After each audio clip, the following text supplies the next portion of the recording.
बिस्मिल्लाहिर्रहमानिर्रहीम। अस्सलाम वालेकुम students, welcome to physics valley. Students, आज चैप्टर नंबर 4 पार्ट 1 की फिजिक्स वर्क एंड एनर्जी के मोस्ट इम्पोर्टेंट और बोर्ड में डिफरेंट बोर्ड में रिपीटेड एमसीक्यूज डिस्कस करने लगे हैं। हम पहला जो एमसीक्यूज है वो है work done will B maximum work done will be maximum if the angle between the force F and displacement is।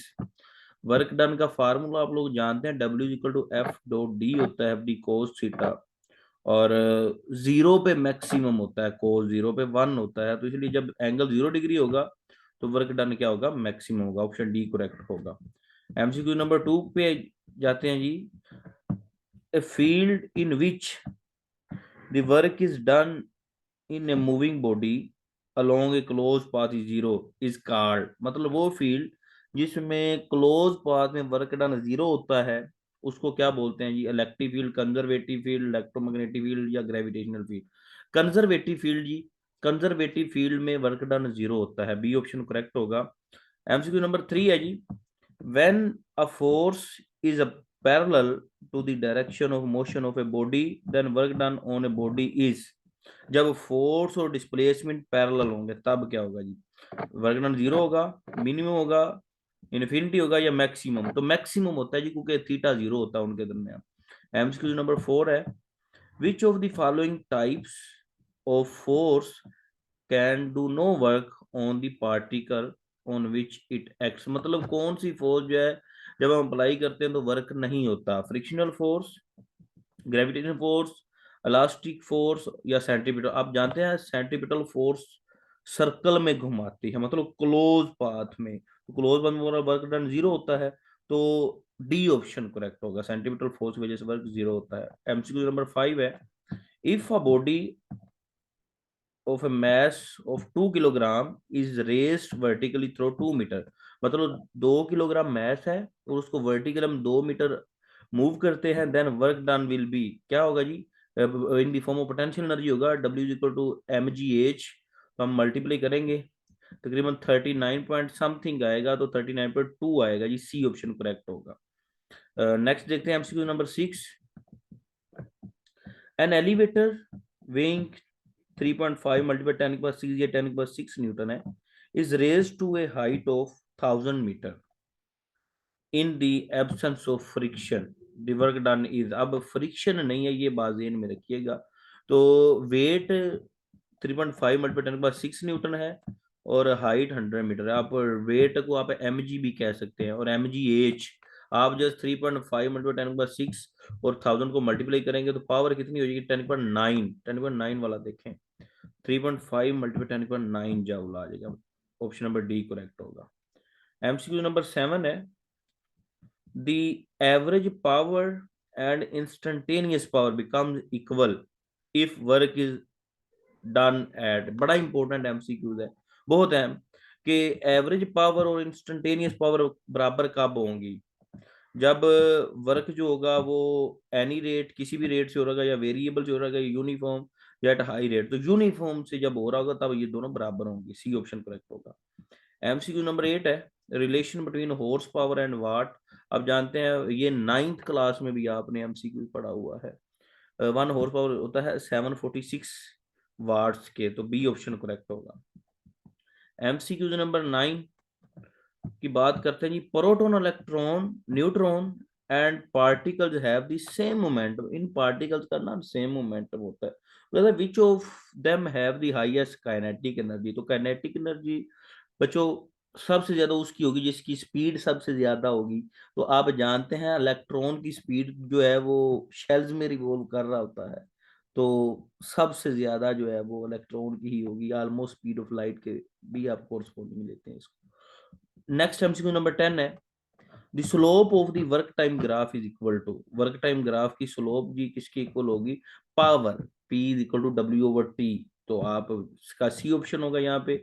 11 MCQs है। Work done by a variable force is determined by dividing. हम क्या करते हैं, हम वो path को छोटे छोटे पैचेस में डिवाइड करते हैं, तो displacement into a small interval. तो बी ऑप्शन करेक्ट होगा। एमसीक्यू नंबर 12 है, work done on the body equals the.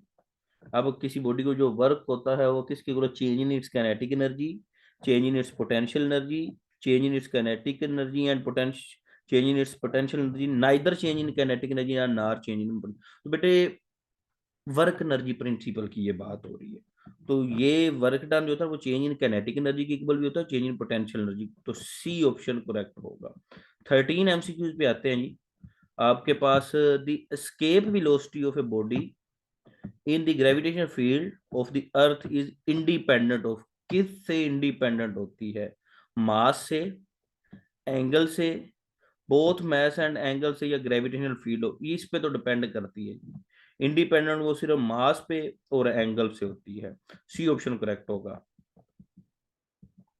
MCQ number 14 है, tides rise the matter in the sea रफली इन ए डे। टाइड्स कितनी दफा करती है जी? 2 दफा करती है, बिल्कुल जी। एमसीक्यू 14 का बी ऑप्शन करेक्ट होगा। 15 को डिस्कस करते हैं। The source of geothermal energy is. Geothermal energy का सोर्स क्या है जी? जियो का मतलब जमीन और थर्मल का मतलब थर्म टेम्परेचर से निकला है। तो बेटे डी ऑप्शन पे देखें हम, पहले इनको बारी बारी पढ़ते हैं। Decay of radio active elements, जी बिल्कुल ये भी है। Compression of material in the earth, ये भी है। Residual of lost, residual loss of the earth, ये भी है। तीनों मतलब ये सारे आपके पास इसका वजह बनते हैं। तो डी ऑप्शन करेक्ट होगा, all of these. MCQ number 16, highest value of escape velocity in the solar system is a planet Jupiter। I think 61 point something होती है इसकी, जियोपिटर की सबसे ज्यादा होती है। Work done by the force of friction is negative, हमेशा negative होता है। ये बच्चों पक्का याद रख लें, इस तरह का एमसीक्यू जो है ना वो आपको आ सकता है। 18, gravitational potential energy of a body has no formula, formula MGH only, a formula, no general, no general general formula कोई नहीं है। बाकी तो आपके पास आप कह सकते हैं जी के होता है। 19वां है, if the velocity is doubled then, अगर वेलोसिटी डबल कर दिया है तो फिर momentum increases 4 time and kinetic energy increases 2 times. Momentum and kinetic energy remains same. Momentum increases 2 times and kinetic energy remains constant. Momentum increases 2 times और kinetic energy increases 4 times। बेटा देखें, momentum का formula होता है P is equal to M V. V अगर double करेंगे तो आपको मोमेंटम डबल हो गया। पहले तो ये ऑप्शन देखिए, डबल किस में आ रहा है? मोमेंटम सी में और डी में आ रहा है। अच्छा, अब काइनेटिक एनर्जी का फार्मूला होता है हाफ एम वी स्केयर। अब वी है तो वी 2 का स्केयर लेंगे तो कितना होगा? 4, मतलब काइनेटिक एनर्जी 4 टाइम आनी चाहिए। तो आपको डी ऑप्शन ही बच रहा है, तो 19वें का डी। 20वां एमसीक्यू है, when the speed of a moving body is double then, जब स्पीड डबल कर दी जाए तो क्या होगा? काइनेटिक एनर्जी डबल नहीं जी, एक्सेलरेशन इज डबल नहीं जी, पोटेंशियल एनर्जी डबल नहीं जी, momentum is double. D option correct होगा। 21वां है, 1 मेगावाट हार इज इक्वल टू, मेगावाट हार की बात हो रही है जी, ये 36 जरा 10 को 8 जाउल की कुल का, ये सोल्व करना है बच्चों। मेगा 10 = 6 के इक्वल होता है और हार 3600 के होता है जी। उस हिसाब से आपने इसको सोल्व करना, डी ऑप्शन। 22वां है, which of the following is not a conservative. Conservative force कौन सी है, कौन सी नहीं है जी? इस तरह के एमसीक्यू में स्टूडेंट कंफ्यूज होते हैं। वो समझते हैं कि पूछा जा रहा है कि कंजर्वेटिव कौन सी है, तो वो कहते हैं जी इलेक्ट्रिक भी आ रही, ग्रेविटेशनल भी, मैग्नेटिक भी। नॉट, ये नॉट बच्चों को कंफ्यूज कर, बच्चे बाद दफा इस वर्ड को स्किप कर जाते हैं। बच्चों स्टेटमेंट गौर से पढ़नी है। Which of the following is not a conservative force?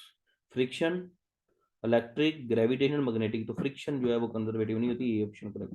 23वां है, work has the dimension as that same of the, work और टार्क की सेम होती है जी, ये याद रखना। वर्क का फार्मूला एफ डॉट डी होता है, इसका फार्मूला जो होता है वो आपके पास tau equal to r cross F होता है। तो इन दोनों की सेम है, वर्क और टावर की, ये ऑप्शन करेक्ट होगा। 24वां है, consumption of energy by 60 watt bulb in 2 second. आपने एनर्जी बतानी है कि 60 वाट का बल्ब 2 सेकंड में कितनी करता है। ठीक है जी। अब P होता है W/T, तो W क्या आएगा, P क्रॉस T। पावर कितनी, 60, T कितना 2, तो 60 को 2 से ज़रब देंगे तो 120 जाओ, 24 में का है। 25वां जी, the relation between the escape velocity and orbital velocity is given by, बेटे ये आपके पास होता है v escape is equal to -2v0। इसको सोल्व करना पड़ेगा बेटे, ये इजी है, आपने स्केप वेलोसिटी पढ़ी और ऑर्बिटल वेलोसिटी भी पढ़ी हुई है। ये चौथे और पांचवा चैप्टर दोनों की वेलोसिटी जो है ना वो आपने निकाली है। स्केप जो उसको स्केप करवाने के लिए चाहिए, और जो ऑर्बिटल है जो उसको घुमाने के लिए रिक्वायर्ड है। एक है √2 GR और एक है GR अंडर रूट। 26वां है, the escape velocity from the earth surface is in kilometre per second. Kilometre per second में क्या है जी, 11 किलोमीटर पर सेकंड है शायद। ये स्टूडेंट आपने इसमें जो है ना वो देख लेना है। आई थिंक ये 11 किलोमीटर पर सेकंड है, डी ऑप्शन। 27 है, if moon radius is 1600 kilo, अगर चांद का जो रेडियस है वो 1600 किलोमीटर हो, at G on its surface is 1.6 metre per second square, then the escape velocity on the moon, ये बेटे फार्मूला लगा कैलकुलेट करें तो हमारे पास 50.6 मीटर पर सेकंड आती है। 828, when two protons are brought together, जब दो प्रोटॉन्स को करीब लाया जाता है तो क्या होता है जी, potential energy between them increases, उनके दरमियान पोटेंशियल एनर्जी क्या होती है, क्योंकि प्रोटॉन है अपोजिट है, एक दूसरे को रिपेल करेंगे, तो हम जब उनको जबरदस्ती करीब लेके आते हैं तो उनमें पोटेंशियल एनर्जी स्टोर होती है, इंक्रीज हो जाती है। 29 देखते हैं जी, when an arrow is release from, मतलब जब एक तीर कमान से छोड़ा जाता है तो इट्स एनर्जी ट्रांसफर फ्रॉम, तो डेफिनेटली जी वो इलास्टिक पोटेंशियल से काइनेटिक एनर्जी में चेंज होती है, बी ऑप्शन। 30वां एमसीक्यू है, a man lifts vertically A weight of 40 kilogram, एक बंदा है वो 40 किलोग्राम का वजन उठाता है वर्टिकली 1 मीटर के फासले पर और 10 सेकंड के लिए, वाइल जबकि एक बच्चा जो है ना वो वर्टिकली एक वेट को उठाता है 10 किलोग्राम के, डिस्टेंस उसका भी 1 मीटर, लेकिन वो 1 सेकंड में, तो what will be the correct interface. बेटे ये याद रखिएगा, या ये बंदा उतना ही वजन उठा रहा है 10 सेकंड में, उतने फासले 10 सेकंड में उतने फासले तक 1 मीटर तक, और ये बच्चा 1 सेकंड में कर रहा है भाई। क्या अब देखिए इसको टाइम कम लग रहा है, मतलब ये काम ज्यादा कर रहा है, तो देखते हैं जी, a man does more work, नहीं जी बंदा तो 10 सेकंड में कर रहा है, बच्चा 1 सेकंड में कर रहा है। A child does more work than man, जी बिल्कुल ये ठीक है क्योंकि वो कम टाइम में कर रहा है, बी ऑप्शन करेक्ट होगा। 31 एमसीक्यू है, the work done by friction is negative, ये तो आप आंखें बंद करके लगा दें जी कि work done by friction negative होता है। 32 है, area under the force displacement graph represent the, force और डिस्प्लेसमेंट का ग्राफ है जी, तो वो डेफिनेटली वर्क डन होगा, बी ऑप्शन। एमसीक्यू नंबर 33 है, डायमेंशन ऑफ पावर, पावर का फार्मूला आप जानते हैं W/T होता है, तो आपके पास इसका आएगा ML² पर T³ निकाल सकते हैं आप, A option.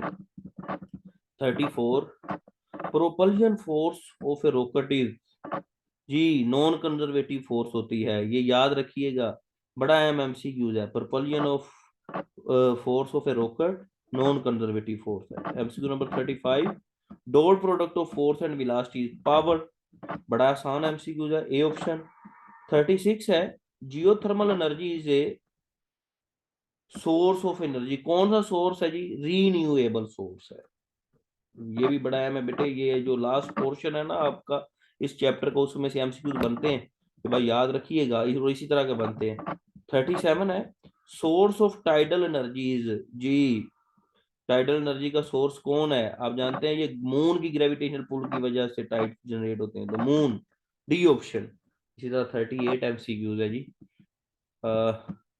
Sales convert solar energy into electrical energy, कौन से सेल करते हैं जी, हाँ जी फोटोवोल्टिक सेल, जिनको आप सोलर सेल्स भी बोलते हैं, तो 38 का बी ऑप्शन होगा। इसी तरह 39 है, बड़ा अहम, बार बार डिफरेंट बोर्ड में रिपीट हो चुका है ये MCQ, on A clear day at noon the solar energy reaching the earth is, जमीन पर कितनी पहुंचती है, ऊपर से तो आप जानते हैं 1.4 है, लेकिन जमीन पे जो पहुंचती है ना 1 किलोवाट पर मीटर स्क्वायर पहुंचती है।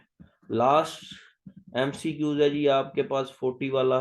Biomass can be converted into fuels by किस मेथड से जी? डायरेक्ट कंबस्शन से, फर्मेंटेशन से, या दोनों से, या नॉन ऑफ? तो सी ऑप्शन है, हम बायोमास को फ्यूल्स में कन्वर्ट कर सकते हैं डायरेक्ट कंबस्शन से भी और फर्मेंटेशन जी। ये चैप्टर नंबर 4 के एमसीक्यू से इंशाल्लाह नेक्स्ट चैप्टर के एमसीक्यूज के साथ नेक्स्ट वीडियो में मिलते हैं। तब तक के लिए अल्लाह हाफिज।